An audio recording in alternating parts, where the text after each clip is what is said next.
Hello বন্ধুরা, আশা করি সবাই ভালো আছেন। আইপিএল মানে রানের পাহাড়।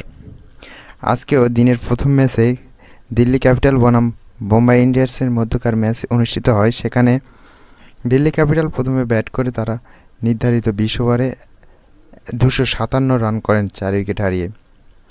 জবাবে বোম্বাই ইন্ডিয়ান্স ব্যাট করতে নেমে তারাও কাছাকাছি পৌঁছে যায়। তারা নির্ধারিত 20 ওভারে 9 উইকেট হারিয়ে তারা 247 রান করে, ফলে অল্পের জন্য বেঁচে যায়